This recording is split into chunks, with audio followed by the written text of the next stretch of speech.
ഈ മണ്ണും ചാരിയിരുന്നവൻ പെണ്ണും കൊണ്ടുപോയി എന്ന് കേട്ടിട്ടുണ്ടോ? അതാണിപ്പോ സതീശന്റെ അവസ്ഥ. ഏറ്റവും ഒടുവിൽ ഇതാ കെ.സി വന്ന് രംഗപ്രവേശനം ചെയ്യുന്നു. മുഖ്യമന്ത്രി കസേരയുമായി പോകാൻ പോവുകയാണ്. അതിനുവേണ്ടിയുള്ള കരുക്കൾ സതീശൻ എന്ന മണ്ടൻ പോലും അറിയാതെ വിദഗ്ധമായിട്ട് നീക്കിക്കൊണ്ടിരുന്നു കെ.സി എന്ന് തെളിയിക്കുന്നതാണ് ഇപ്പോൾ പുറത്തു വരുന്ന വാർത്ത. അതായത് എങ്ങാനം തേങ്ങ വീണുടഞ്ഞാൽ, അതായത് UDFന് അധികാരം കിട്ടിയാൽ മുഖ്യമന്ത്രി സ്ഥാനം കെ.സി ഉറപ്പിച്ചു കഴിഞ്ഞു. ഇപ്പോൾ പൊടുന്നനെ കെ സുധാകരൻ, രമ്യ ഹരിദാസ്, മാത്യു കുഴൽനാടൻ തുടങ്ങി കോൺഗ്രസിന്റെ ഒരു വലിയ നിര പൊടുന്നനെ കെ.സി മുഖ്യമന്ത്രിയാകട്ടെ എന്നൊരു ചർച്ചയ്ക്ക് തുടക്കമിട്ടത് അങ്ങ് നിഷ്കളങ്കമായി തുടങ്ങിയെന്ന് നിങ്ങൾ കരുതുന്നതാണോ? അതായത് ഏതെങ്കിലും ഒരാളാണെങ്കിൽ നമുക്ക് മനസ്സിലാക്കാം.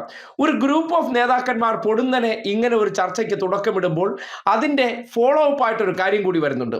അതായത് 6 മാസത്തിനകം ഇവിടെ തെരഞ്ഞെടുപ്പ് ജയിച്ചാൽ മതിയല്ലോ, അതിനുവേണ്ടി അദ്ദേഹം മണ്ഡലം പോലും സെറ്റ് ചെയ്തതായിട്ട് വിവരപ്പെടുന്നു. കണ്ണൂർ ഇരിക്കൂർ മണ്ഡലത്തിൽ നിന്ന് മത്സരിക്കാൻ വേണ്ടി അദ്ദേഹം ഡമ്മി സ്ഥാനാർത്ഥിയാണ് ഈ തെരഞ്ഞെടുപ്പിൽ മത്സരിപ്പിച്ചതെന്ന വിവരം കൂടി പുറത്തു വരികയാണ്. പ്രധാനപ്പെട്ട വാർത്തയിലേക്ക്. UDF അധികാരത്തിൽ വന്നാൽ മുഖ്യമന്ത്രി സ്ഥാനം നോട്ടമിടുക തന്നെയാണ് കെ.സി വേണുഗോപാൽ. അദ്ദേഹം പുറത്ത് പരസ്യമായിട്ട് അങ്ങനെയല്ല പറയുന്നതെങ്കിലും മുഖ്യമന്ത്രിയാകുമെങ്കിൽ എന്ന് വെച്ചാൽ അതിന് അനുമതി കിട്ടുകയാണെങ്കിൽ ഇരിക്കൂറിൽ നിന്നാണ് മത്സരിക്കുക. കെ.സി വേണുഗോപാലിന് വേണ്ടി സജീവ് ജോസഫ് MLA സ്ഥാനം രാജിവെക്കും എന്നൊരു ധാരണ ഉണ്ടായിട്ടുണ്ട്. അതാണ് ഏറ്റവും പ്രധാനപ്പെട്ട സുപ്രധാനമായിട്ടുള്ള വാർത്ത. ഇപ്പോ ജയിച്ചാലും തോറ്റാലും സതീശന് വനവാസം ഉറപ്പായി. LDF ജയിച്ചു കഴിഞ്ഞാൽ അദ്ദേഹത്തിന്റെ വാക്ക് പാലിച്ച് അദ്ദേഹം വനവാസത്തിന് പോകേണ്ടി വരും. അല്ല, ഒരുപക്ഷെ തോറ്റു കഴിഞ്ഞാൽ അദ്ദേഹത്തെ വനം മന്ത്രിയാക്കി കാട് കയറ്റാൻ വേണ്ടിയാണ് സുധാകരനും വേണുഗോപാലും കൂടി ഇപ്പോ വളരെ ശക്തമായിട്ട് നീക്കം നടത്തി വെച്ചിരിക്കുന്നത്. എന്തായാലും സതീശൻ ഇപ്പോൾ ഈ വനവാസത്തിന് വേണ്ടിയുള്ള ട്രയൽ റണ്ണിന് പോയിരിക്കുകയാണ്.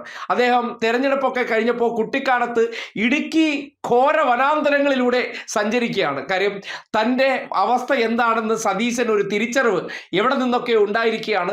ഇത്രയും ദിവസം ഡയലോഗ് അടിച്ചതിന് ശേഷം നേരെ വനവാസത്തിന് പോയിരിക്കുന്ന സതീശനെ സംബന്ധിക്കുന്നിടത്തോളം തിരിച്ചു വന്നു കഴിഞ്ഞാൽ, അല്ലെങ്കിൽ വനവാസത്തിന് നിൽക്കുമ്പോൾ ഫോൺ ഓൺ ചെയ്യുന്ന സന്ദർഭങ്ങളിലെല്ലാം അദ്ദേഹത്തിന് സ്വന്തം പാളയത്തിൽ നിന്ന് കിട്ടുന്ന പ്രതികരണങ്ങൾ കാണുമ്പോൾ ഒരു കാരണവശാലും സതീശന് ഈ മന്ത്രിസഭയിൽ പ്രധാനപ്പെട്ട ഒരു വകുപ്പ് പോലും കിട്ടുന്നില്ല.